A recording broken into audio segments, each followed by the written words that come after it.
Cek suara, cek suara. TikTok, Instagram, cek suara, cek suara.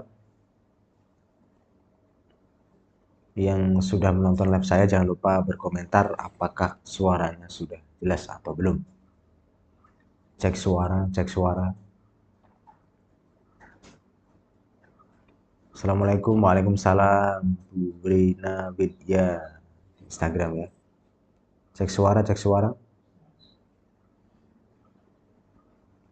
Bagus Ustadz. Baik. Oke. Di TikTok gimana? Suaranya sudah jelas belum? Sudah jelas ini Bu Palupi di Instagram ya. Assalamualaikum Bu Tini. Waalaikumsalam. Baik. Oke, saya yakin sudah bagus. Nanti kalau kurang bagus bisa dicek, biar dicek oleh DM saya, ya, digital marketernya. Baik. Assalamualaikum warahmatullahi wabarakatuh. Bismillah, alhamdulillah, la haula wala quwata illa billah. Subhanallah wa bihamdi, astaghfiruka wa atubu ilaik. Allahul ladzi yabsutu rizqa liman yasha'u wa yaqdir. Semoga Allah menakdirkan diri kita penuh rizki yang berlimpah, penuh berkah, bahagia, sehat, dan hidup lebih bijaksana. Amin amin. Ya rabbal alamin. Nah, seperti biasa di hari Selasa saya mengaji untuk diri saya sendiri dan juga orang-orang yang mau saya ajeni. Jadi mengaji kehidupan dengan berbekal dari kitab Nasrul Ibad karangan Syekh Nawawi Al-Bantani. Semoga apa yang disampaikan beliau melalui saya membawa berkah, membawa kehidupan yang lebih baik, menjadikan kita mendapatkan pencerahan dari Allah Subhanahu wa taala, menjadi baik, menjadi mudah beribadah pada Allah, menjadi bahagia, sehat, dan kaya raya. Amin. Ya rabbal alamin. Baik, di sesi ini sebelum ke ngaji nanti babnya yaitu di bab 14 tentang hakikat prasangka. Qala al-musannifu rahimahullahu taala wa nafa'ana bihi wa amadana bi asrarihi wa adana min barakatih fid dharaini amin. Semoga apa yang saya kaji melalui kitab beliau Syekh Nawawi Al-Bantani membawa kebaikan untuk kita semua dan diberikan kemudahan oleh Allah Subhanahu wa taala. Nah, baru saja saya putus-putus. Baru saya tadi ngobrol sama seseorang dan sedang tidak berprasangka baik sama Allah. Mungkin lagi kemasukan dajjal ya. Marah-marah nggak jelas, kemudian emosi dan berprasangka, loh kenapa saya ibadah, kenapa saya sholatnya makin baik kok malah ekonominya makin buruk. Menurut dia. Terus kemudian saya ajak untuk menganalisa. Dari ketika dulu bekerja keras yang malam, nggak ingat sholat, merasa dapat uang banyak. Apakah di situ Anda merasa bahagia, merasa tenang? Kemudian dari sisi keuangan dia merasa tenang. Tapi kecapean, terforsir, kurang tidur menjadi hambatannya di masa lalu. Dia merasa bahwa dulu itu dia sangat beruang dan tidak perlu ibadah. Jadi dangtek kalau di Jawa namanya ya. Kemudian saat ini dia menjalani sholat, berusaha baik, tapi disangka dia menilai bahwa dirinya ekonominya tidak sebaik dulu. Merasa sulit, merasa susah, merasa berat, banyak hal-hal yang harus diamanahi dan belum bisa tercover semua. Nah, saya bertanya lagi, lebih bahagia mana daripada dulu? dan sekarang. Dia bilang lebih bahagia saat ini. Cuman keuangannya tidak seperti dulu. Nah, ini harus dikoreksi. Bagaimana dulu, apakah si orang ini mendapatkan rezeki istidraj atau secara halal?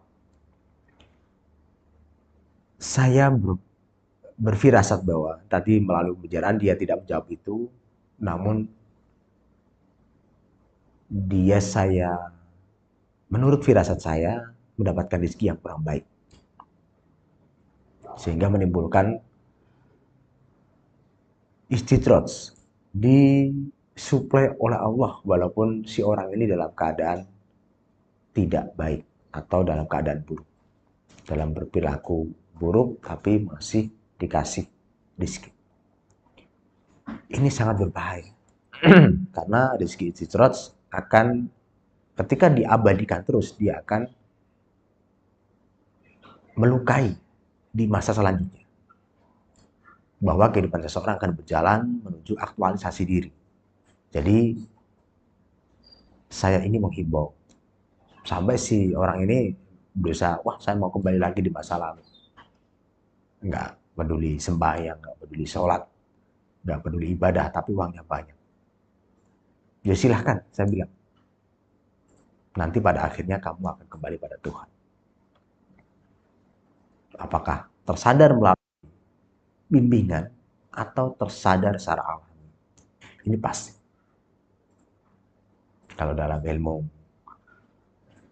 yang lain ya, apakah sadar secara natur, secara alami, atau secara nurtur melalui nasihat atau bimbingan, yang akhirnya manusia akan mendapatkan kesadaran spiritualnya kembali pada Allah Subhanahu wa Ta'ala. Nah, dari situ ini terkait dengan bab ini, yaitu tentang hakikat prasangka. Sebagai ahli hikmah, orang yang mampu mengobati penyakit hati, yakni para aulia, berkata, man tawahama annalahu waliyan aula minallahi qallats ma'rifatuhu billah. Wa man tawahama annalahu uduwan a'da min nafsihi qallats ma'rifatuhu binafsihi. Baik. Kalau Anda sudah punya aroma sultania, silakan dipakai. Jadi saya sering pakai ini juga. Aromanya kiswah ya. Seperti bau Ka'bah. Oke, baik. Kalau belum ada bisa bikin sendiri atau membeli di Darus Sultania. Barang siapa menyangka bahwa dia punya penolong yang lebih utama daripada Allah, berarti dia belum mengenal Allah dengan baik. Artinya, barang siapa yang menyangka, berprasangka bahwa dia memiliki penolong yang lebih baik daripada Allah, maka dia belum mengenal Allah. Jadi, kita boleh meminta pertolongan ke manusia selama kita anggap dia mampu dan ringan menolong kita. Tapi tidak boleh meninggikan manusia daripada Allah. Kalau saya biasanya mendahulukan Allah dulu. Ketika butuh bimbingan sesuatu yang saya merasa butuh pertolongan, saya sholat istikharah, saya sholat hajat. Kemudian dari situ muncul pertanda apa? Jika ada kaitannya, oh saya sebaiknya nyentuh si A untuk bisa menjalankan proyek ini. Nah, itu baru saya lakukan. Jadi saya tidak ke manusia dulu, tapi saya ke Allah dulu. Dan menurut bab ini yang disampaikan Nasuh Libat oleh Syekh Nawawi Al-Bantani, ketika manusia minta pertolongan larinya ke manusia dulu, berarti dia tidak menganggap Allah. Dan tidak ada pertolongan yang lebih baik selain dari Allah. Maka larilah ke Allah dulu. Setelah ada firasat, ada petunjuk, ada insting, ada intuisi, Anda baru bisa mencermati siapa-siapa manusia yang pantas diamanahi pertolongan untuk saya. Ketika Anda merasa, oh tidak pantas, kembali ke awal lagi. Minta petunjuk lagi, minta jawaban atas permasalahan yang kita hadapi, dan serahkan. Ya Allah, saya tidak tahu atas hal ini. Saya serahkan pikiranku yang terbatas ini kepadamu ya Allah. Berilah jawaban atas permasalahan saya ini dari sifat Maha Mengetahui. Mengerti ya? Jadi mulai sekarang yang sadar,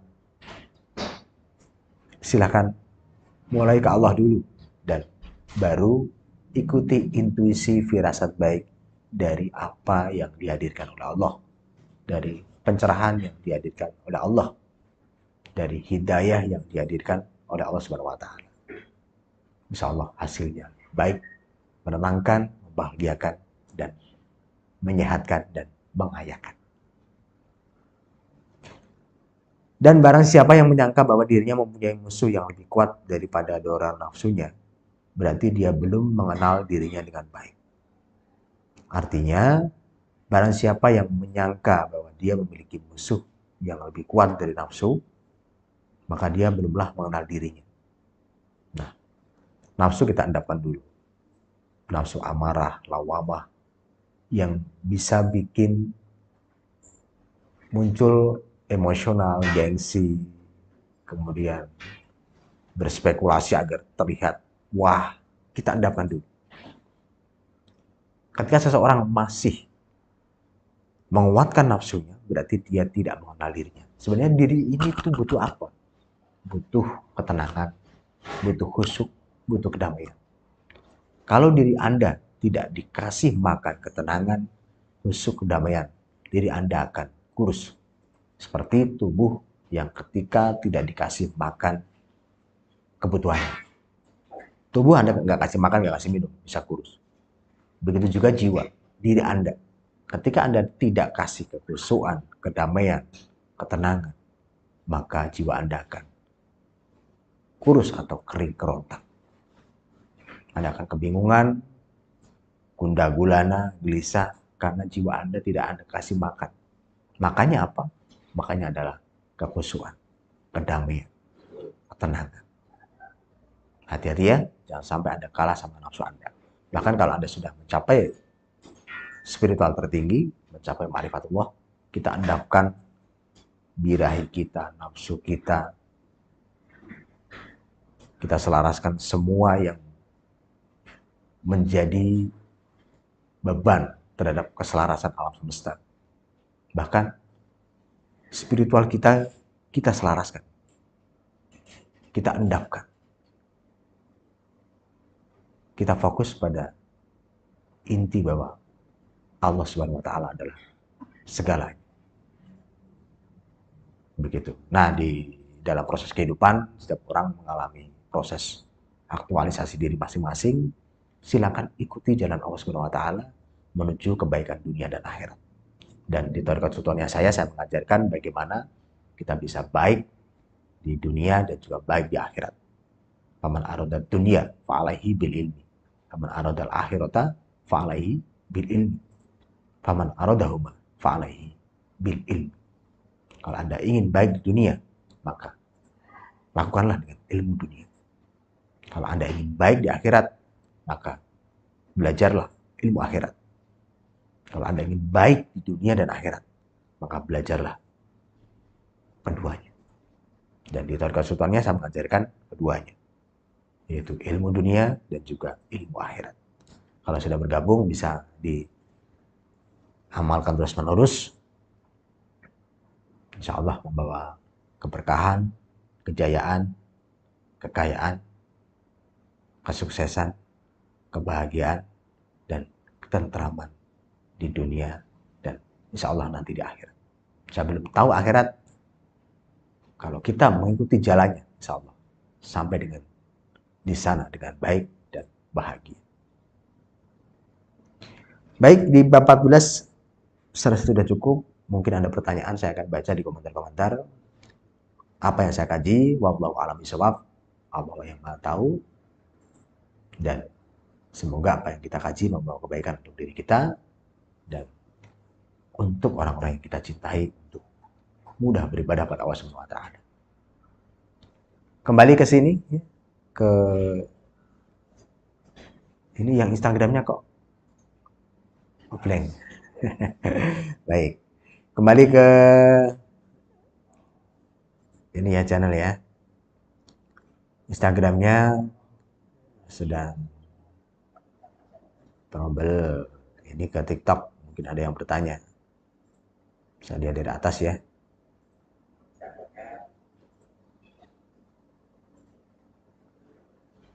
Oke. Menyapa semua. TikTok gak ada yang tanya TikTok. Mas, mana alamatnya? Saya tungguin gak di DM. Oh, di DM saya pun gak dibalas-balas kirim kopi.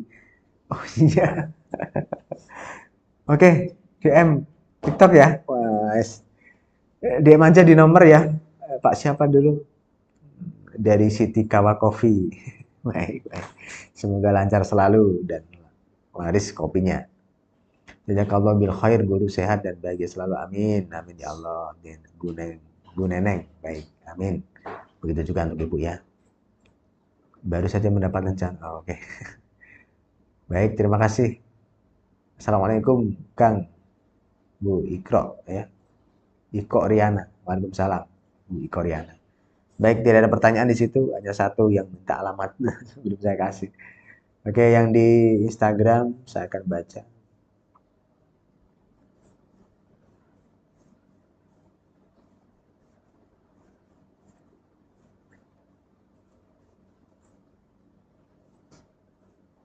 Mana ini?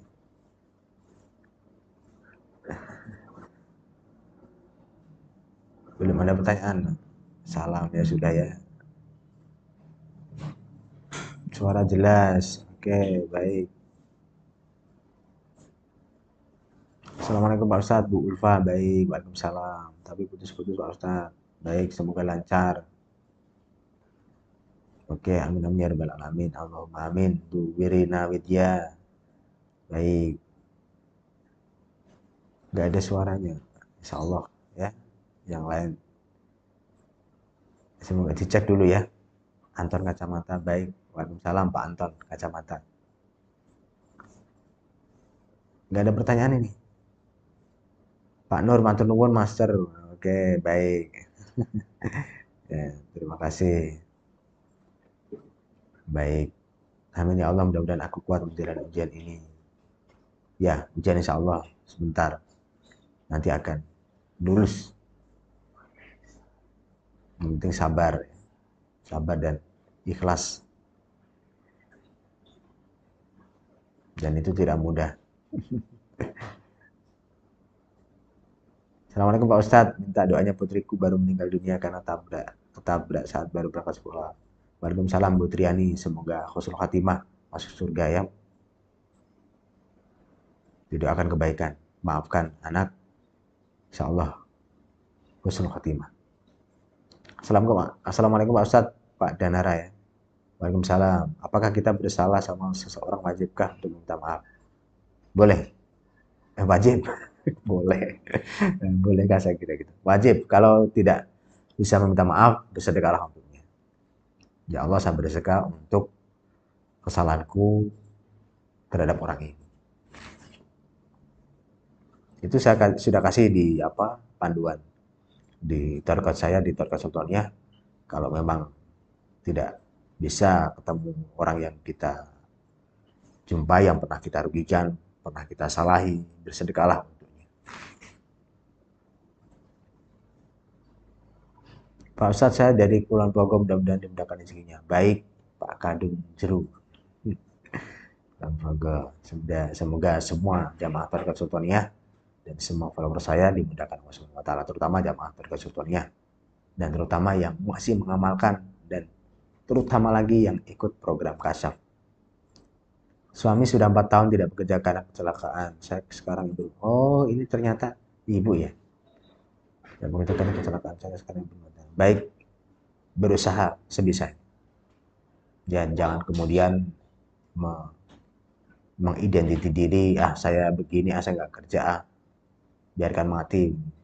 Nah, itu bukan jiwa seperti sultan ke sultannya saja. Jiwa sultannya harus berusaha mengubah nasib ketika hidup dan menjadi lebih baik di dunia dan akhirat, insya Allah.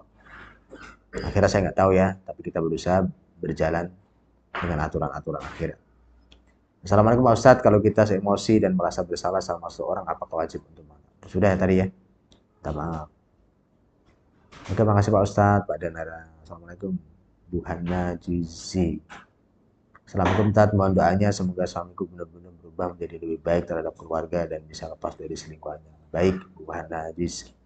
Dirubah sikapnya ya, pahami apa yang diinginkan suami. Paling tidak, siapin makanan dan minuman ketika di rumah. Insya Allah berubah lebih baik. Kalau mau ikut bimbingan saya, pakai kartu saya banyak ada yang ikut dan mendapatkan manfaat, bisa kontak atau DM saya di channel ini. Mohon doanya suami lebih baik. Oke, ada pertanyaan atau tidak ini? Assalamualaikum Kang. Sudah ya, baik. Di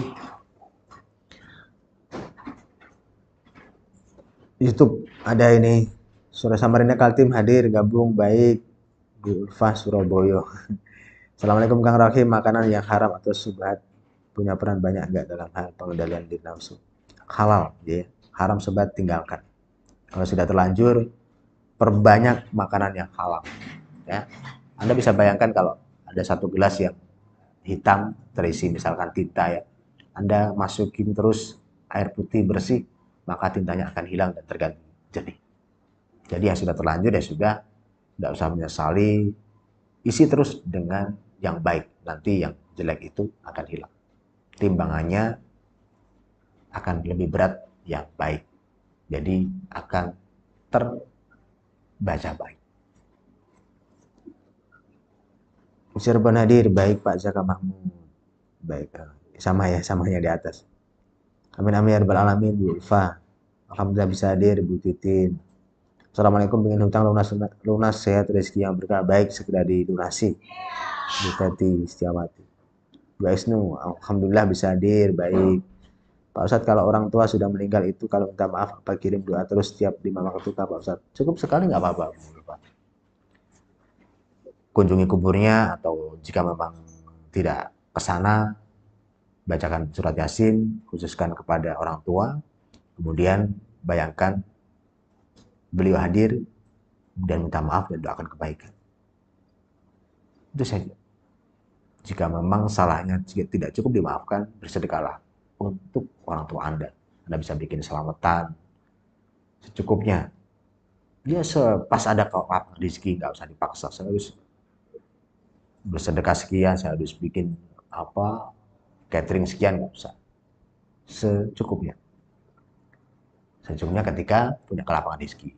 Nah besok misalkan Jumat apa, mau selamatan, khususkan ke orang tua ibu.